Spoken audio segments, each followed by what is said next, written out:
Hi everyone, welcome back. UPSC 2023 के prelims के questions देख रहे हैं। जनरल स्टडीज़ का पेपर 1। एक सिंसियर एस्पायरेंट जिसने थोड़ी बहुत पढ़ाई कर रखी है वो एग्जाम हॉल में इन क्वेश्चंस को किस तरीके से अप्रोच करता, ये हम डिस्कस कर रहे हैं। तो क्वेश्चंस में क्या क्या प्रॉब्लम होती है वो सब भी लेके चल रहा हूँ। क्वेश्चन 36 था, हम ये देखने वाला सेट ए क्वेश्चन है। पॉज करके पहले क्वेश्चन देख लेना।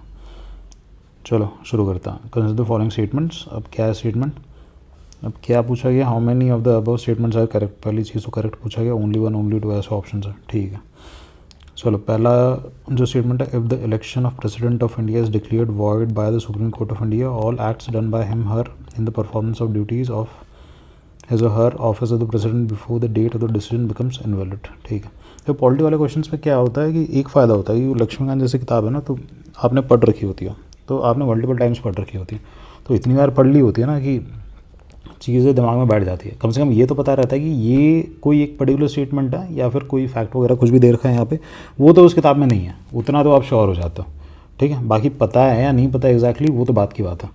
तो ये पहली स्टेटमेंट कह रहा है कि प्रेसिडेंट जो है, क्या इलेक्शन प्रेसिडेंट का अगर वॉइड डिक्लेयर कर दी गया तो जितनी भी चीज़ें उसने उसके ऑफिस में की सारी इनवैलिड हो जाएगी। अब प्रेसिडेंट वाले चैप्टर इतनी बार पढ़ा होगा, ऐसा कहीं नहीं लिखा दूर दूर तक।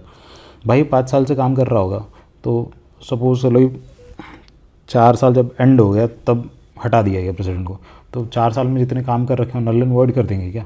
नहीं होता, ऐसा लिखा नहीं है, ठीक है। तो ये तो हट गया। आगे देखते हैं, election for the post of the president of India can be postponed on the ground that some legislative assemblies have been dissolved and elections are yet to take place. Ground that some legislative assemblies have been dissolved. अब इतनी बार ये chapter पढ़ा है, ऐसा कहीं लिखा नहीं है, तो अभी पता नहीं है सही है गलत है, बट लिखा तो नहीं है ऐसा, ये तो तुम श्योर हो। आगे देखते हैं, when a bill is presented to the president the constitution of India prescribes time limit within which he और she has to declare the bill. अब ये कॉन्सेप्चुअल चीज़ है, जैसे फॉर एग्जांपल प्रेसिडेंट हो गया, गवर्नर हो गया, they are the head of the, जैसे प्रेसिडेंट है तो president is the head of the state. State मतलब यहाँ पे इंडिया की बात हो रही है, हेड ऑफ द नेशन मान लो, ठीक है। They are the executive heads. तो क्या है फंडा, क्या है कि इनके लिए ना कोई भी टाइम लिमिट्स प्रिस्क्राइब नहीं है, ठीक है। तो इसलिए आपने देखा होगी, जैसे तमिलनाडु का इशू हो गया या फिर केरला का हो गया कि गवर्नर के पास बिल भेजे हुआ और गवर्नर बिल पे साइन ही नहीं कर रहा, ठीक है। अभी जो रिसेंट टसल चल रही थी वाइस चांसलर वगैरह के अपॉइंटमेंट में, या फिर अभी रिसेंटली कहाँ पे बिल प्रपोज़ किया, शायद तमिलनाडु में ही किया या फिर कोई और एक स्टेट है वहाँ पे ये प्रपोज़ किया है कि नहीं, एक प्राइवेट मेंबर बिल अभी रिसेंटली प्रपोज किया गया, राज्यसभा में इनिशिएट किया गया, which says that the legislature of the state should have the power to elect the governor, ठीक है। अभी तो गवर्नर जो होता है प्रेसिडेंट अपॉइंट करता है।